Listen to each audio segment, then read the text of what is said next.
মন্ত্ৰী ডাঙৰীয়া 40জনীয়া আমি ষ্টাৰ কেম্পেইনাৰৰ তালিকা প্ৰস্তুত কৰিছোঁ। কেন্দ্ৰীয় সমিতিলৈ আমি প্ৰেৰণ কৰিছোঁ। ইতিমধ্যে কেন্দ্ৰীয় সমিতিয়ে ভাৰতৰ মুখ্য নিৰ্বাচনী আয়ুক্তলৈকে আমাৰ 40জনীয়া ষ্টাৰ কেম্পেইনাৰৰ যি সূচী সেই সূচী প্ৰেৰণ কৰিছে আৰু তাৰ এপ্ৰুভেল হৈছে। তাৰ ভিতৰত মাননীয় প্ৰধানমন্ত্ৰী, মাননীয় গৃহমন্ত্ৰী, মাননীয় ৰাষ্ট্ৰীয় সভাপতি, মাননীয় আমাৰ ৰাজনাথ সিং ডাঙৰীয়া, নীতিন গাডকাৰী ডাঙৰীয়া, আমাৰ কেইবাজনো কেন্দ্ৰীয় মন্ত্ৰী, আমাৰ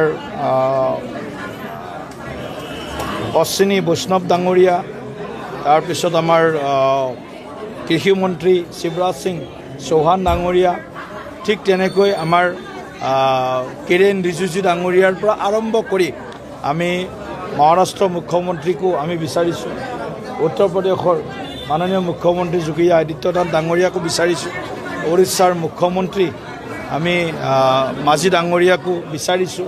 গতিকে এনেকুৱা ধৰণে উত্তৰ পূৰ্বাঞ্চলৰ কেইবাখনো ৰাজ্যৰ মুখ্যমন্ত্ৰী সহিত কেন্দ্ৰীয় মন্ত্ৰী আমাৰ স্মৃতি ইৰাণী ডাঙৰীয়াৰ পৰা আৰম্ভ কৰি কেইবাজনো ৰাষ্ট্ৰীয় নেতাক আমি বিচাৰিছোঁ আৰু 40জনীয়া ষ্টাৰ কেম্পেইনাৰৰ তালিকা আমি ইতিমধ্যে প্ৰেৰণ কৰিছিলোঁ আৰু সেই তালিকাত ইতিমধ্যে অনুমোদন জনাইছে মুখ্য নিৰ্বাচনী আয়ুক্তই।